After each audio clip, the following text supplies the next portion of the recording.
이 시간 함께 성경 말씀 보도록 하겠습니다. 구약성경 1243페이지 다니엘서 6장 10절부터 16절까지 말씀을 함께 나누도록 하겠습니다. 오늘은 네가 항상 섬기는 너의 하나님이라는 말씀의 제목으로 우리가 함께 다니엘서 6장의 말씀을 통해 은혜를 나누도록 하겠습니다. 10절 말씀을 한번 읽어보도록 하겠습니다.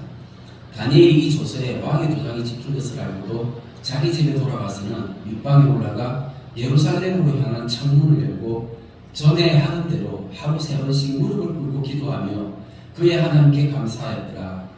우리 성도님들 아마 이 내용 잘 아실 거예요, 그죠? 지금 이제 다니엘이 메대와 바사의 이 나라의 총리가 되었는데 메디의 왕이 있고 그 왕 밑에 3명의 총리가 있는 거예요.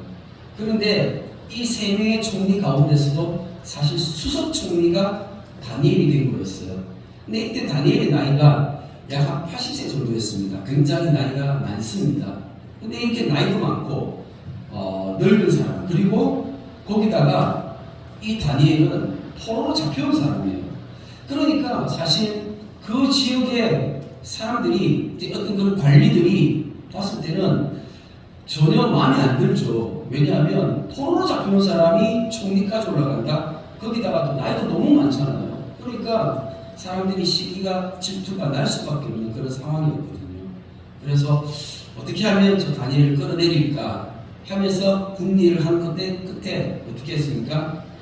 한 아이디어를 내가지고 다니엘을 이제 사제부를 집어넣을 수 있는 그런 방법을 고안해냈던 것이었죠. 그런데 왕이 도장을 찍어줬습니다. 자, 근데 10절 말씀 보니까 그 왕이 도장이 찍힌 것을 알았어요. 그 내용이 뭐냐면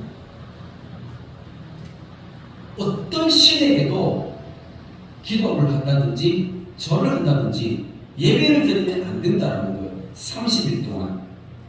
만약에 근데 이걸 어겼을 경우에는 사자굴에 들어간다고 하는 것입니다. 그러면은 이 얘기를 이제 다니엘이 들었을 때 다니엘이 이 10절 말씀을 보니까 자기 집에 돌아가가지고 자기가 평소에 하는 대로, 평소에 뭐 했냐면 아침, 점심, 저녁 하루 3번 그렇게 기도하는 거예요. 그런데 기도할 수 있죠.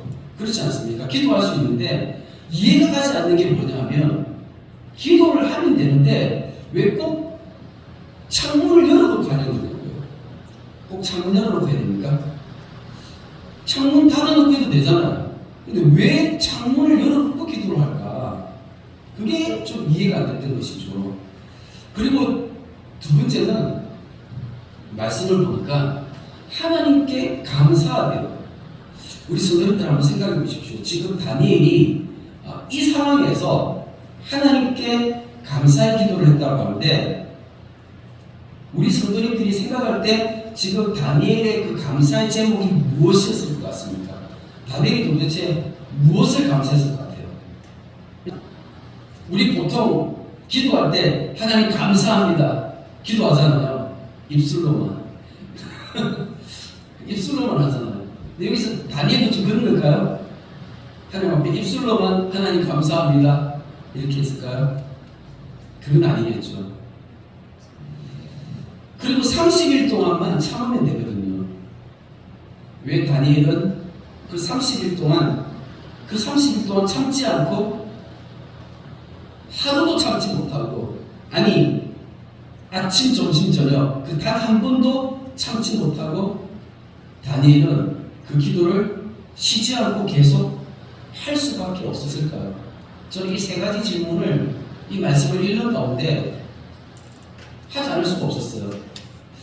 성경을 이제 읽고 공부를 하다 보니까 이게 이렇게 되는구나 하면서 연결이 되어지면서 깨달아진 부분이 있었습니다. 오늘 그 말씀을 좀 함께 나누려고 합니다. 먼저 제가 조금 전에 3가지를 그 질문을 드렸잖아요. 첫 번째는 왜 창문 열고 기도했을까? 창문 닫아놓고 기도했는데 창문을 닫아놓고 하면 들킬 염려가 없잖아요. 누가 자기가 기도하는지 모르잖아요. 그러면 굳이 사자굴에 잡혀가지 않아도 되거든요. 그렇지 않습니까? 왜 그렇게 했을까? 역대하 6장 말씀을 보면 이런 말씀이 있습니다.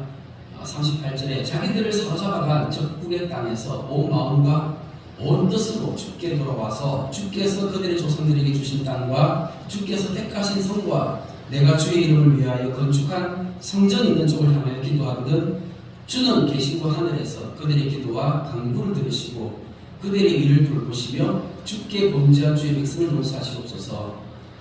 혹시 이 내용이 무슨 내용인지 아시겠습니까? 이게 누가 한 말일까요?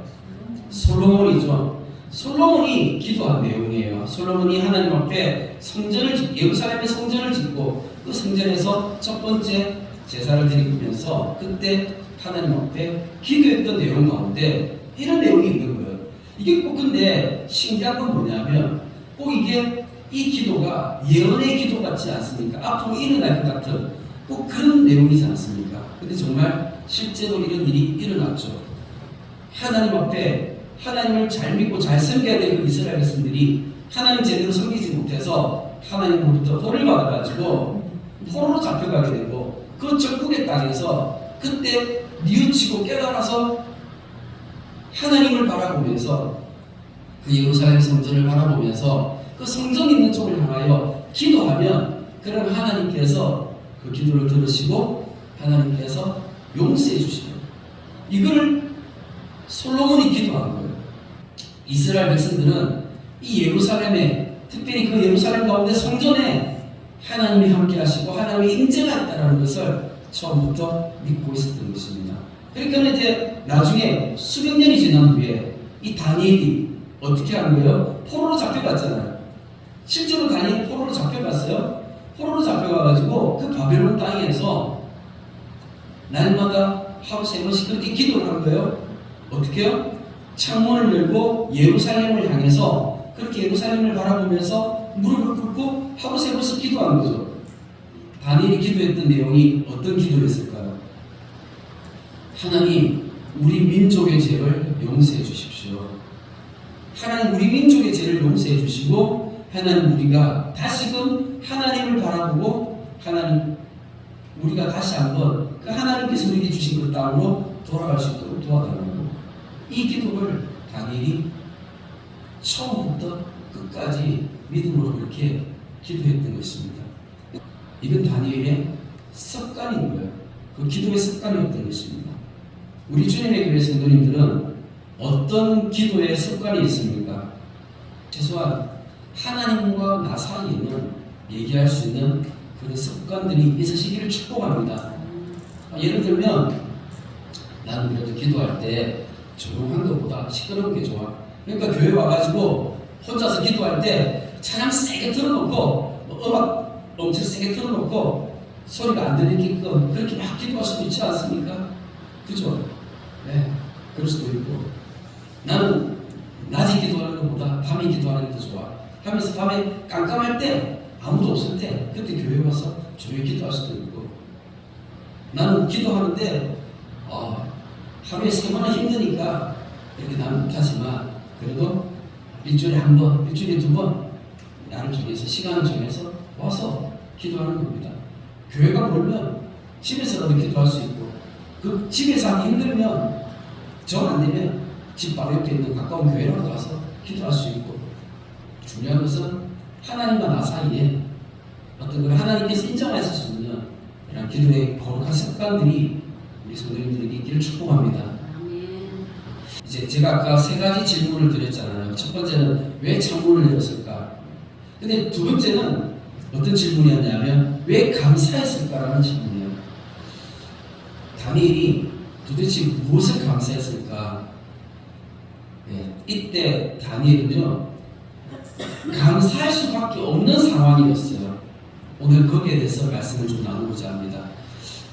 다니엘서 9장에 이런 말씀이 있습니다. 1절, 2절 말씀 제가 읽어보겠습니다. 메대 족속 아수르의 아들 다리오가 갈대아 나라 왕으로 세움을 받던 첫해 곧 그 통치 5년에 나 다니엘이 책을 통해 여호와께서 말씀으로 선지자 예레미야에게 알려주신 그 연수를 깨달았나니 곧 예루살렘의 황폐함이 70년 만에 그치리라 하신 것이니라. 다니엘서 9장 1절 2절 말씀을 보니까 어떤 내용이 나오냐면 다니엘이 책을 읽었어요. 근데 그 책이 뭐였냐면 예레미야에 알려주신 내용이에요. 우리가 성경을 볼 때 예레미야애가 이 성경 말씀이 있지 않습니까? 그러니까 다니엘이 뭘 읽었냐면 예레미야 서신을 읽은 거예요. 근데 그 예레미야 이 서신을 읽었을 때에 그때 그 책에서 뭘 발견했냐니까 예루살렘의 황폐함이 70년 만에 그친다라는 것을 깨닫게 된 것이죠. 사실 성경을 잘 모르는 사람들은 이게 무슨 말인가 하실 텐데 이걸 좀 간단하게 설명하면 이렇습니다. 예레미야라는 선지자가 있고요, 다니엘이라는 선지자가 있고 에스겔이라는 선지자가 있습니다. 우리가 잘 아는 예레미야, 다니엘, 에스겔 이 세 선지자는 사실 동시대의 사람이었어요. 같은 시대를 함께 살았던 사람이죠. 그런데 같은 시대, 동시대를 함께 살았지만 이들이 살았던 장소는 서로 다릅니다. 어떻게 다르냐면 예레미야는 예루살렘에서 살고 있었어요. 예루살렘에서 활동을 하면서 하나님의 말씀을 받아서 예루살렘에 있는 그 이스라엘 백성들에게 하나님의 말씀을 선포하는 사람이었고, 다니엘은 어렸을 때 한 15살쯤에 포로로 잡혀갔어요. 바벨론으로 포로로 잡혀가서 이 바벨론 왕궁에서 거하면서 바벨론 왕궁에서 살았던 사람이에요. 그 바벨론 왕궁에 있으면서 그곳에서 하나님의 음성을 듣고 하나님의 말씀을 전하는 그러한 선지자 역할을 감당했던 사람이고, 그리고 에스겔이라는 사람이 있죠.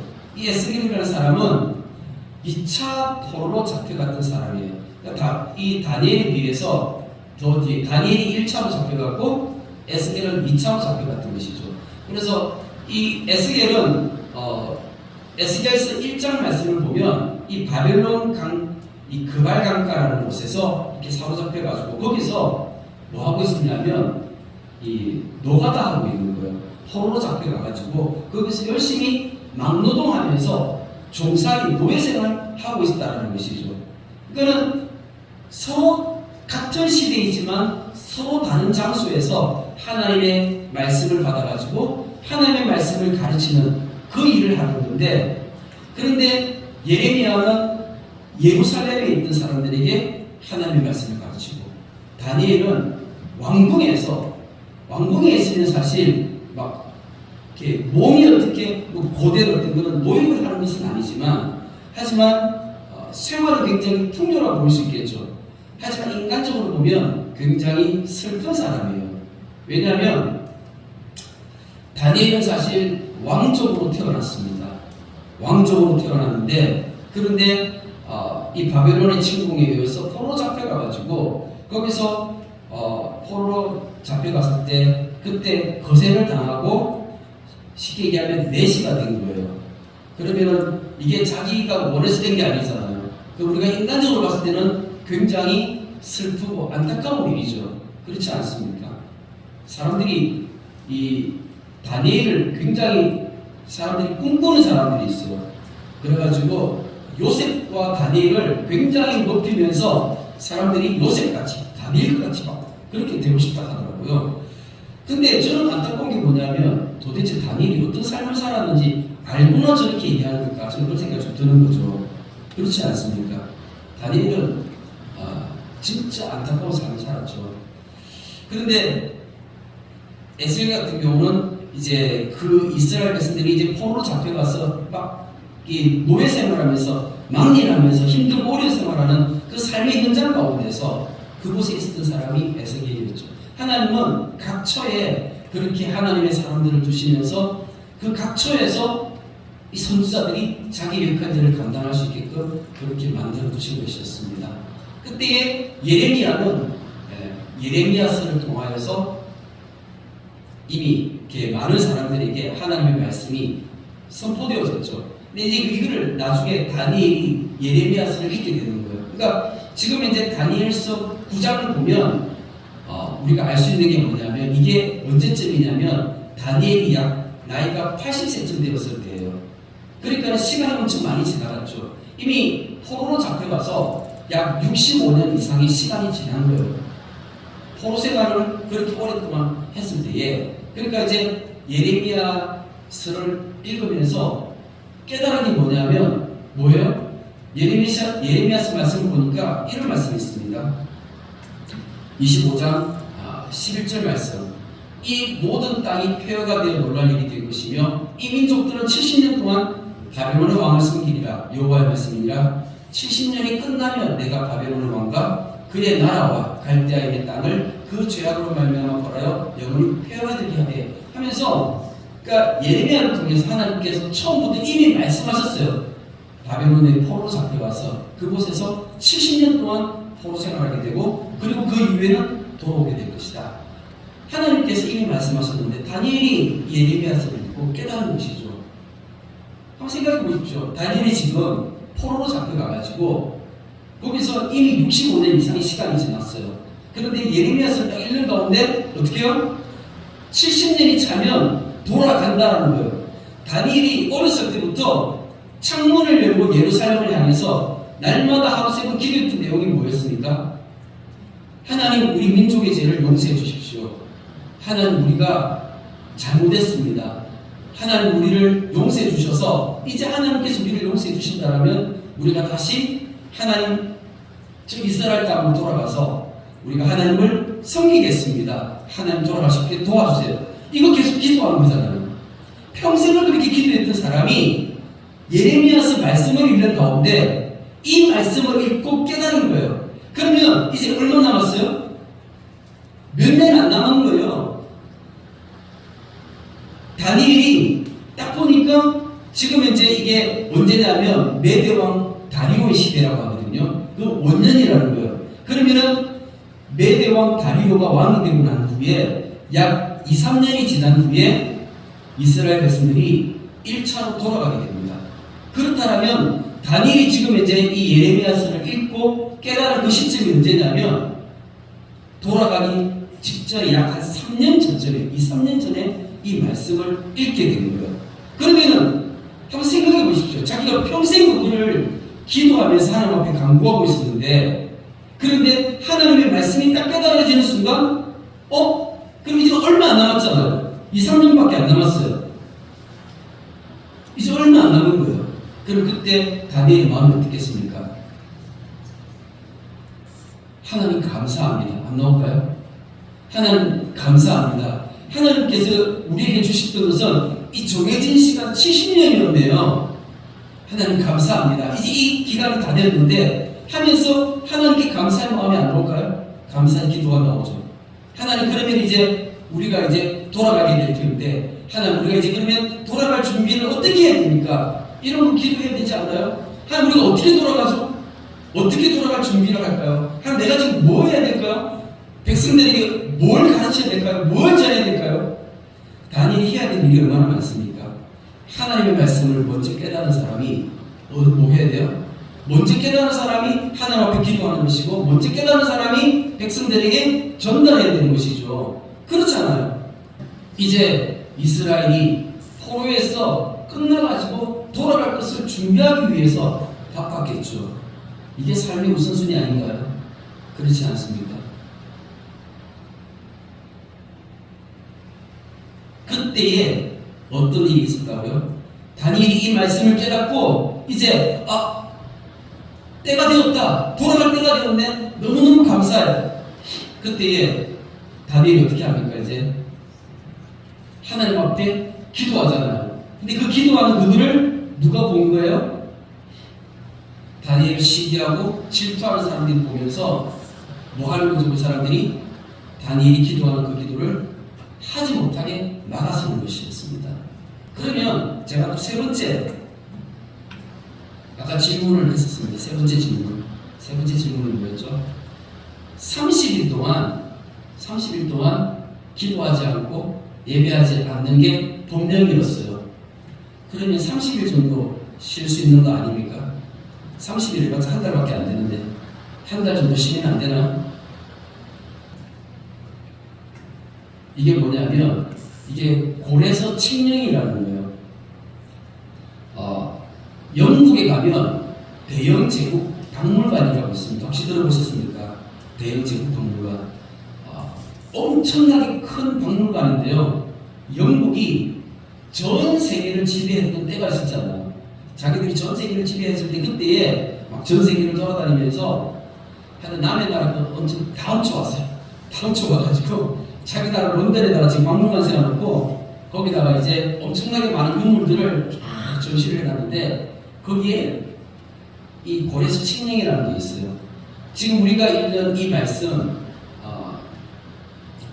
이스라엘 백성들이 바벨론으로 포로로 잡혀갔다가 70년이 지나고 난 다음에 나중에 이 바사의 왕 고레스가 왕이 되어가지고 그래가지고 이스라엘 백성들을 돌려보내게 됩니다.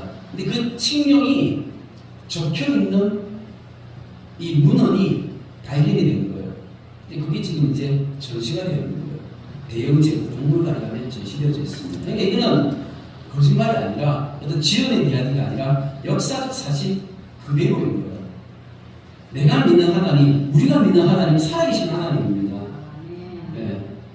옛날에 이런 것들이 발견되기 전에는요, 사실 세계 역사가 그렇게 뭐 이렇게 옛날에는 뭐 이렇게 종이에 다 기록이 제대로 되어 있고 그렇지 않다 보니까 역사에 없다 보니까 사람들이 믿지 않았지만 이런 어떤 역사의 어떤 유물들이 하나씩 나오면 이런 것들은 전부 다 성경을 뒷받침해주는 그런 증거들이 많이 나오게 되는 것이죠.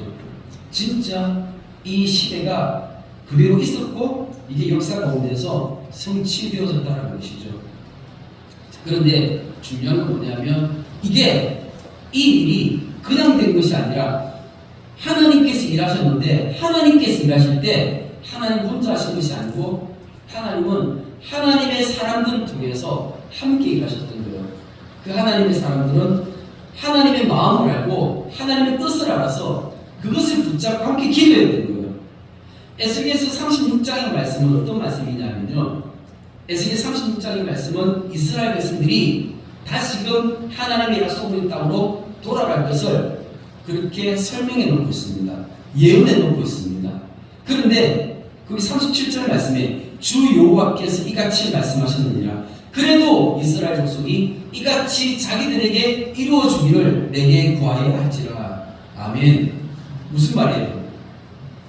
하나님께서 이스라엘 백성들한테 말씀하셨잖아요. 때가 되면 너희들이 약속의 땅으로 원래 있던 땅으로 돌아오게 될 거야. 그런데 이게 그냥 되는 게 아니라 너희들이 내가 할 거지만 그래도 너희들이 기도해야 돼. 이 말씀 믿어지십니까? 아멘. 이 말씀이 믿어지고 이 말씀이 깨달아지는 사람들은 그럼 어떻게 해야 돼요? 같이 하나님의 일을 붙잡고 같이 기도해야 되는 거예요.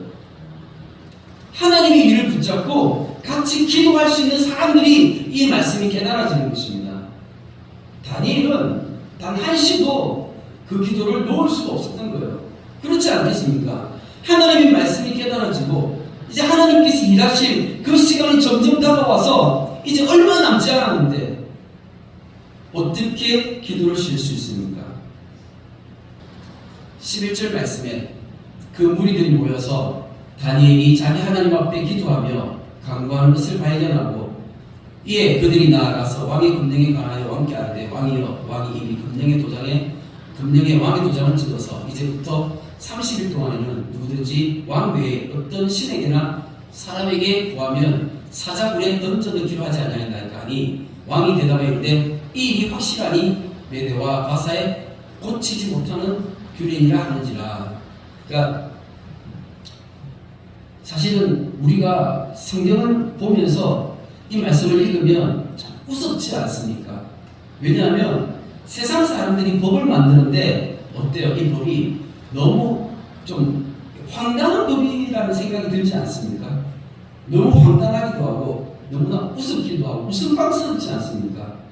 근데 이런 우스꽝스러운 이런 법들을 사람들이 만들고 그리고 이런 것들을 행하는 거예요. 그런데 성경이 이걸 우리에게 왜 기록했으며 우리에게 이걸 왜 전달해 주고 있을까요? 이 다니엘서의 말씀은요 예언서라고 합니다. 들어보셨습니까? 다니엘서는 역사서가 아니고 예언서예요. 왜 예언서라고 하는지 아세요? 이 다니엘서 자체가 전체가 우리에게 하나님의 말씀을 그대로 전달하면서 우리에게 주어지는 하나님의 음성이 있기 때문에 그런 것입니다.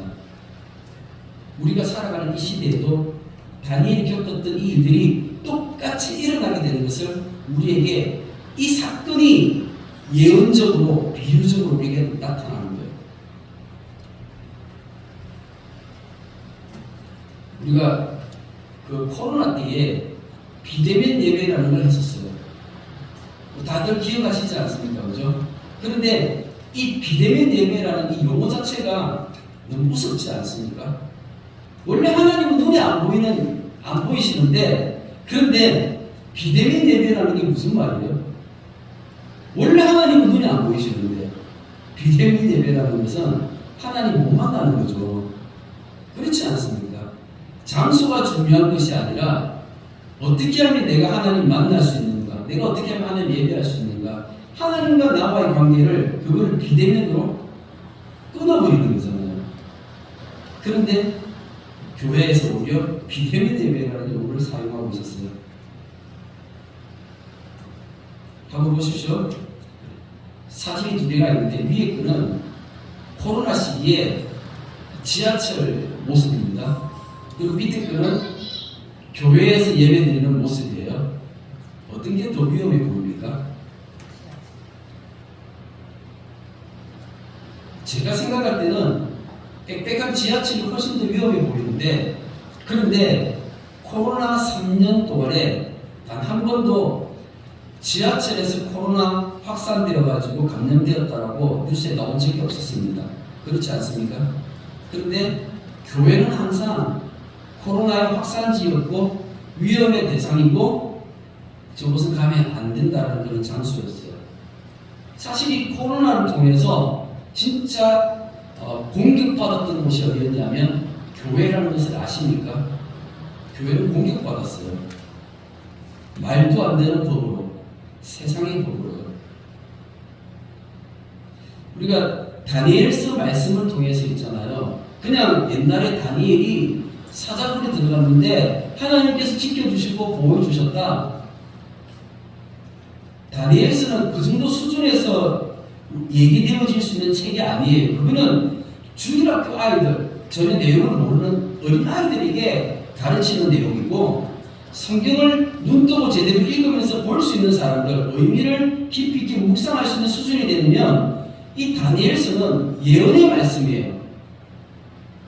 다니엘이 고난받았던 것, 다니엘이 말도 안 되는 법으로 고난받았던 것, 이 말도 안 되는 세상의 법으로 다니엘이 고난받는데 이것은 예언이라고요.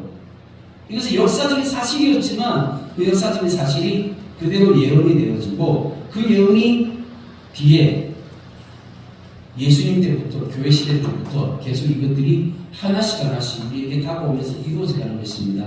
예수님도 똑같이 고난받으셨습니다. 십자가에서 똑같이 고난받으셨어요. 그렇지 않습니까? 이 다니엘의 사건은 예수님의 십자가 사건의 모형이었습니다. 예수님 십자가 사건의 모형일 뿐만 아니라 마지막 시대를 살아가는 우리 교회 성도들에게도 동일한 모형인 거예요. 우리가 이것을 볼 수 있어야 됩니다. 혹시 WHO 팬데믹 조약이라고 들어보셨습니까? 우리가 코로나 시기에 WHO 세계보건기구는 많이 들어보셨을 거예요. 많이 들어보셨죠? 유엔 산하에 WHO라는 이 전 세계 약 200개 나라 정도가 가입되어져 있는 그러한 국제기구입니다. 유엔 안에 있어요. 그런데 이 WHO에서 이 코로나 때에 사실 좀 제대로 활약을 못하고 자기 역할을 제대로 못했다고 해가지고, 그래서 코로나가 끝나고 난 다음에 WHO에서 팬데믹 조약을 맺으려고 하는 거예요. 이게 2022년도에 한번 이제 조약을 맺으려고 했다가 그때 실패했어요. 왜냐하면 많은 가입국들이 반대해가지고 거부해서 실패했고, 그리고 지난달에 다시 스위스 제네바에서 WHO 총회가 열려가지고 팬데믹 조약을 체결하려고 했는데 또다시 실패했습니다. 그래서 지금 이제 1년 연기가 되어졌어요. 내년에 어떻게 될지 모릅니다. 이게 다시금 조약이 체결이 되게 되면 그러면 어떤 일이 생기게 되는가? 우리가 지난 이제 코로나 때에 우리나라 정부에서 했던 것들이 있죠. 우리나라 그때 당시 이제 문재인 대통령, 문재인 정부 시절에 그때 이제 코로나 방역을 하면서 했던 것들이 기억나십니까? 예를 들면 사회적 거리두기, 그리고 뭐 백신도 맞고, 그리고 뭐 이런 것들이 있지 않습니까? 그런데 그게 이제 우리나라 정부에서 그런 방역을 하는데, 그런데 이 WHO에서는 이 팬데믹 조약을 전 세계가 다 같이 가입을 하게 되면, 그러면 다시금 코로나와 같은 이런 팬데믹 상황이 전 세계에 발생했을 때에 그때는 각국의 정부가 방역을 하는 게 아니에요. WHO에서 모든 것을 다 주관해가지고 이거를 시키게 되는 거예요. 그래서 WHO에서 시키는 대로 각국 정부는 다 해야 되는 거예요. 그러면 예를 들어서 20명 이상 모이지 말라. WHO에서 각국에다가 다 전달을 하게 되면 그러면 각국은 그냥 각 나라들은 그냥 그걸 그대로 WHO의 지시를 받아서 다 그냥 그대로 따라가야 되는 거예요. 무조건. 그리고 만약에 이제 WHO에서 백신을 다 맞아야 된다 하면 안 맞으면 감옥 가야 되는 거예요. 그러니까 우리나라 정부에서 하는 거하고 우리나라 정부가 아니라 이제는 WHO에서 국제기구에서 그것을 주관해가지고 이것을 하게끔 만드는 이런 법을 지금 만들려고 하는 것입니다. 그런데 이게 우리가 보더라도 누가 보더라도 이거는 악법인 것이죠. 세상 법은요 우리의 상식과는 전혀 다르게 가고 있습니다. 한국 교회가 지금은 차별금지법 반대하고 열심히 막아서고 있어요. 그리고 한국 교회들이 저는 팬데믹 조약을 막아서기 위해서 국회에다가 지금 청원을 올려가지고 법 집행을 해달라고 요구하기도 하고 이런 일들을 하고 있습니다. 그런데 중요한 건 뭐냐면 우리가 다니엘서 말씀을 읽으면서 깨달아야 되는 게 뭐냐면 이런 법은 시간이 지나면 통과된다는 거예요. 통과 안 될 것 같습니까? 차별금지법이 우리나라에서 통과 안 될 것 같나요? 언젠가 통과될 것입니다. 물론 저는 통과되지 않기를 원합니다. 저는 통과되지 않고 이것을 막을 수 있으면 막기를 원합니다. 하지만 성경은 그렇게 이해하지 않아요. 이게 언젠가는 시간이 지나면 통과가 되어지고 그것으로 인해서 문제는 뭐냐면 교회가 다니엘이 사자굴에 들어갔던 것처럼 똑같이 우리가 납득할 수 없고 이해할 수 없는 그런 황당한 어떤 그런 법률로 인해서 교회가 예배를 방해받게 되고 신앙을 방해받게 된다는 것이죠. 다니엘서에서 이야기하는 것은 그걸 얘기하는 거예요. 마지막 때에 이런 일이 있다라는 것입니다. 우리가 살아가는 이 시대에 이런 일이 있다라는 것이죠. 그럼 중요한 것은 뭐예요?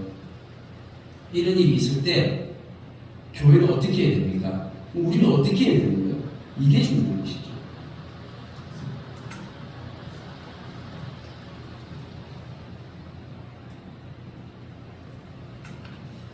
오늘 읽었던 말씀 16절 말씀에 이에 왕이 명령하며 다니엘을 끌어다가 사자굴에 던져넣는지라 왕이 다니엘에게 이르되 네가 항상 섬기는 너의 하나님이 너를 구원하시리라 하니라.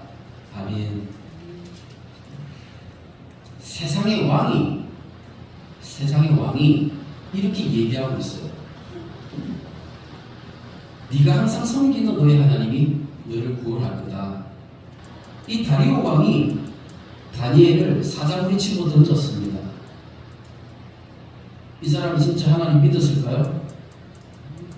우리가 정확하게는 알 수가 없지만 거기까지는 알 수가 없어요. 근데 중요한 것은 뭐냐면 다니엘이 사자굴에 들어갔다가 살아서 나왔을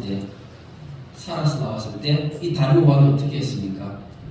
전국 방박곡국에다가 방을 붙였어요. 다 방을 붙여가지고 다니엘이 사자굴에 들어갔다가 살아나온 이 사건을 전국 방방곡곡에다가 다 퍼뜨렸어요. 알게 했습니다. 공포했습니다. 그리고 하나님이 진짜 살아계시는 하나님이라고 선포했습니다. 세상의 왕이 그렇게 선포하게 했습니다.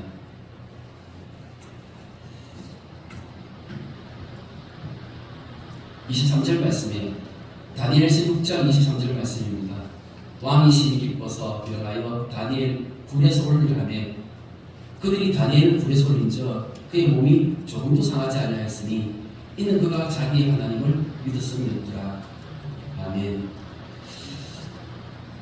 이 다니엘서에서 이렇게 결론 내어주고 있습니다. 다니엘이 자기 믿음을 지키다가 사자굴에 던져졌어요. 사자굴에 던져졌는데 그 이후에 하나님께서 다니엘을 건져내셨습니다. 다니엘이 어떻게 건짐을 받았을까? 거기에 대해서 성경은 이렇게 결론을 내리고 있는 것이죠. 이는 그가 자기의 하나님을 믿음이었더라 라고 이야기하고 있습니다. 다니엘은 자기의 하나님을 믿었습니다. 이 말이 무슨 말이죠? 다니엘은 어렸을 때부터 하나님을 만나고 하나님을 체험하고 하나님을 경험했던 사람이었어요. 다니엘은 하나님을 부를 때 하나님은 나의 하나님이십니다 라고 얘기하는 것이죠. 사실 다니엘은 어렸을 때에 거세를 당했어요. 그게 어떤 의미가 있죠? 율법에 보면 거세를 당한 사람은 어떻게 됩니까?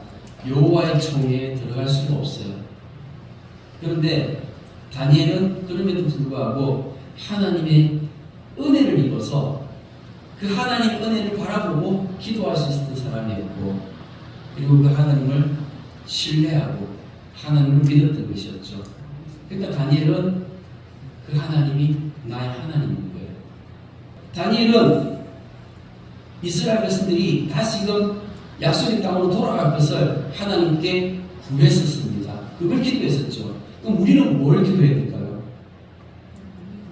우리가 기도하는 것은 이 성경 말씀 가운데 하나님께서 주신 약속이 있습니다. 예수님께서 말씀하신 게 있죠. 예수님 다시 오시는 거예요. 예수님 다시 오심을 준비하는 기도하는 거죠. 예수님 다시 오시면요, 하나님 나라의 완성입니다. 우리는 하나님 나라의 완성을 위해 기도하는 거예요.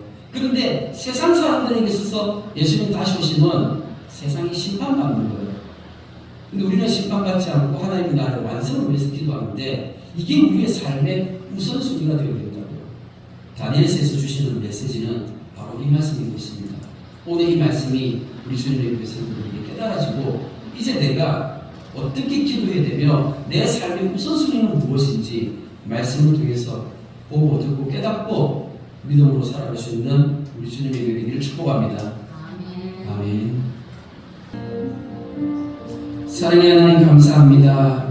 오늘도 주님이 예배를 통하여 말씀을 통하여 주님 우리에게 깨닫게 해주시는 주님의 음성이 있으니 감사를 드립니다. 주님 그렇습니다. 다니엘은 어렸을 때부터 평생을 한 가지 소원으로 주님 앞에 기도하였습니다. 바로 이스라엘 백성들, 그 포로된 자들이 다시금 고국 땅으로 약속의 땅으로 돌아가는 것이었습니다.